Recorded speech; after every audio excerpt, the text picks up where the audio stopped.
Kanavos Show. Welcome, everybody, to the Kanavos Show on New Earth TV. I'm your host and author of the book Dreams That Can Save Your Life. You can find it on Amazon, and you can pre-order it. It's already an Amazon bestseller. Can you imagine cancer paradoxically becoming a gift to freedom? Yeah, well, our guest tonight is the Reverend Dr. Melanie J. Barton Bragg. And she is a holistic psychotherapist. She has a master's degree in social work and her doctorate in pastoral counseling. Welcome to the show, Dr. Barton Bragg. Thank you for having me. You got married since the last time we were on a show together. I did, and unfortunately that second husband passed, but that's okay. Life happens, but it's okay. Okay, well, it's so good to see you again. We had such fun on your show when you were a host on Voice America. You interviewed me for my first book, and now I get to interview you for this one, which sounds very exciting. So one of the first things I want to ask you about your book is it based on true life? Yes, it is. It's a fictional version of my life. Okay. I wanted you to get that out because I didn't want to let that secret out if it was supposed to be a secret. So let me ask you, do you think that quicksand relationships happen more often than we are aware? Absolutely, yes, I do. I think that depending on what a person gets emotionally and physically from their upbringing can set the stage for them to be attracted to this kind of relationship. Yes, very much so. So do you think that they get into these relationships and they don't realize that they're actually in quicksand? And, you know, for the audience, once you get in quicksand, you really can't get yourself out. You have to have someone come and get you out. Yeah. So do you think that they get into these relationships over and over again and don't realize what it is that they're doing or don't realize the pattern? I agree that is true. For many of them, they grew up in a dysfunctional home. So that's the norm for them. So when somebody comes along, it's like they're going to take them out of that environment and give them things that they didn't get growing up. Then, of course, they're going to be attracted. And what happens in this kind of situation is the perpetrator, the one that's trying to get them involved in this relationship, can come across as very charismatic in the beginning and providing that person things they've never experienced before, telling them things that make them feel good about themselves, and you gradually get drawn in, and then you're in over your head before you realize it. And then slowly you're cut off from your resources, your friends, just like an abusive relationship, your support network, your family, and then you don't have the resources financially or educationally to get out, and you're stuck. That is so true. That is so true. It's sad, but true. For those of our live audience watching, every now and then at this time of day, we will get some glitches. If you probably noticed, Dr. Melanie Barton froze for a second, but that's okay. She will come back on and just, kind of look at her beautiful face while you're listening to her talk. So do you happen to have a copy of your book, QuickSand, with you so you can hold it up? Because I loved that book. And there it is, A Quicksand Relationship. And that's what we're talking about today. How to watch for the signs and what to do if you are in a quicksand relationship. And the reason Dr. Barton wrote this book is because it's based on her relationships. And so she knows what she's talking about. She did get out of them. And so now I wanted to ask you, what does cancer have to do with this? That's a wonderful question. When I was so deep in the quicksand and saw absolutely no way out and prayed about it because I had a religious upbringing that was very rigid because that met my emotional and spiritual needs, I believed that I had to stay in that relationship, that it was my duty as a Christian. And in my journaling and in my prayer time, I'd say, I don't know what to do. I don't know how to make this relationship better. I don't know how to fix it. Could you please help me? And at that time, I finally got to the point, and Marion in the book will describe that, how she said, I can't live like this anymore. I just, no matter what happens, even if it means living in my car, doing that is better than this existence. So I made the decision to walk out. And when I walked out, a month later, I found out that I had colon cancer and I had 5 minor strokes. And in that midst, I'd always gone back before, because it's like rubber band that can only stretch so far and then it goes back into shape. And that cancer gave me permission to focus on myself, to let go of trying to fix somebody else that didn't believe they needed or wanted fixing, and to focus on me. So that's what I did. And that's why I call it was my gift. And it really was a gift, because now you were like up against a rock and hard spot. You had to make a life-changing decision. And I'm sure, you know, when you're in a relationship that is not a good relationship, where you are not number one, you are not respected, and it is a quicksand relationship, it can manifest in different ways. For some women, it can be breast cancer, you know, because those are the nurturing parts of our body. For others, it can be their gut instinct, which would be colon. You know that maybe this relationship isn't good.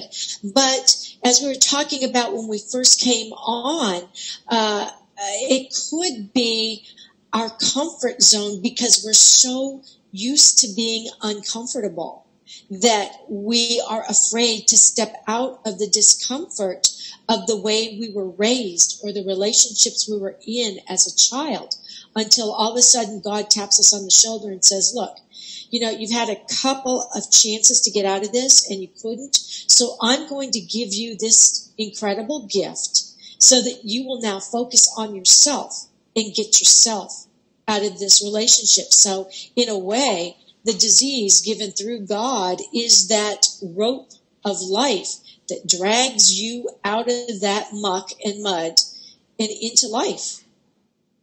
Mm-hmm. And I don't believe that God gave me cancer. I believe that the cancer showed up because I wasn't eating right, I wasn't sleeping right, I wasn't taking care of my health. So it was a consequence of what the stress I was under. Because we know what stress can do. Mm-hmm. When you're exposed to stress, within a few minutes, it can affect your heart. It sends those stress hormones into your body, and that's what happened to me. So the cancer was a result of what I was in. And God allowed me to use that as a gift. But I don't think God made me have cancer. Oh, no. I don't think he made you. I think, yeah, as you said, it was a gift. So tell us about Marion. Did I say her name right? Marion, who's in the book. She's fictional, but she's actually playing you. Is that correct? Yes, that is correct. Yes. Okay. Yes. So although the book is a novel, it's based on reality. Yes.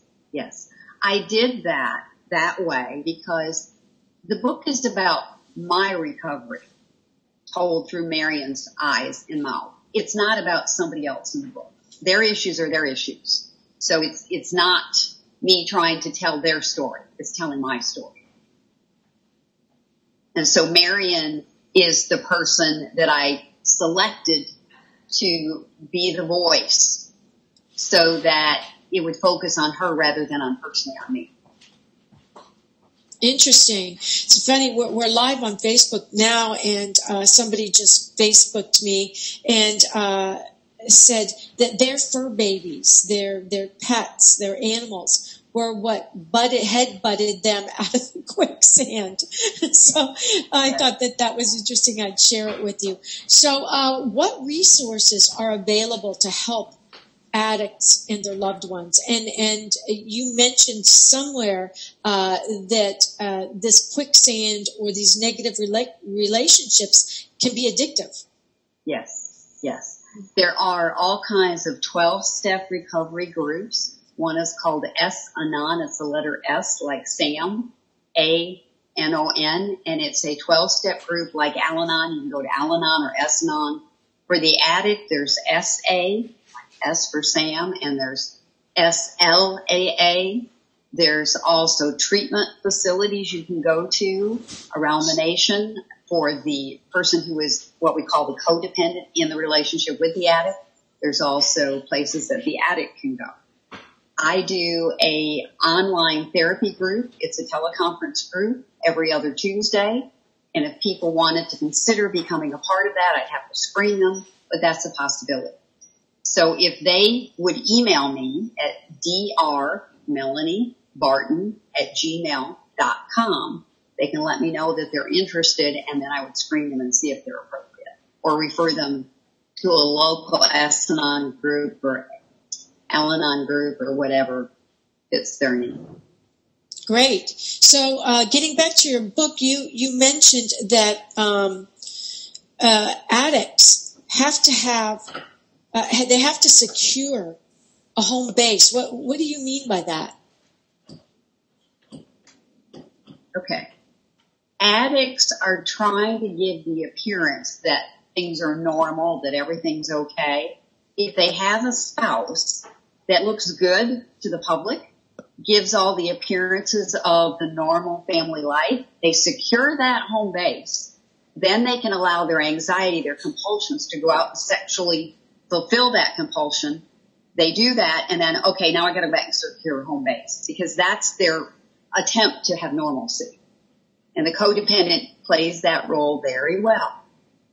That they will give the appearance that everything's okay. So do you think that the codependent knows that they're actually going out and doing this addictive behavior and then coming back? Do you think they're aware? Sometimes yes, sometimes no. When they are aware, if like in my situation, I didn't have the resources. If I left, I didn't have an education, I didn't have a way to support my kids.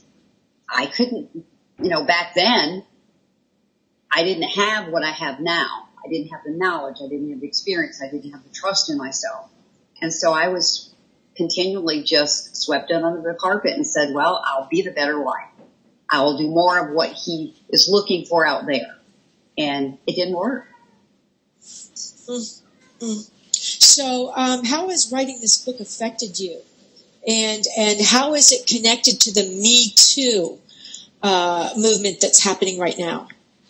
It was very cathartic for me to tell the story from a third-person perspective. Mm-hmm. It gave me a view to look at the overview, the whole picture, and analyze it apart from being in it.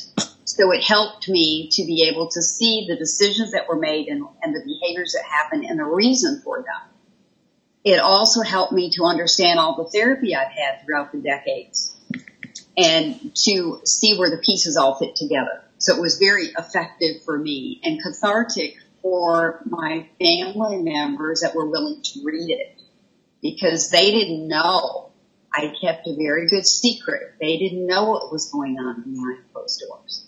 So do you think that that's normal? All of us. Do you think that's normal? And I think the timing. Do you think the families often don't know that to have an effective family? Yes, I believe that that's the usual, because they're kept separate. You're closed off from communicating with the family. And so they don't know, because you keep it secret because you're embarrassed about it. But I think the timing is right for the Me Too generation or the Me Too movement, because it's so prevalent to be talked about now in the media. And so I think the timing is right. And I think it was divine intervention that allowed this timing to happen this way. That is just amazing. So how can our viewers find your book? They can go on Amazon. It's on Amazon under Melanie Barton Bragg, QuickSand, or they can get a Kindle version. And how can they get in touch with you, Dr. Barton Bragg? They can email me at drmelaniebarton@gmail.com. Okay, and that's Barton. And the Melanie is Melanie, and your new married name is Bragg, Bragg. Is that correct? Right, and they can find me on Facebook as well, Melanie Barton Bragg. I'm on there as well. Well, thank you so much for being on the show with us tonight, because this has been so very interesting and timely. And I'm sure that you helped a lot of people who are watching the show tonight. Thank you very much for having me. I appreciate it. Great. So tune in with us again next Tuesday, the Cat Kanavos Show, when we'll have some more great guests talking about things that are happening in the world and happening to you. Until then, have a great week.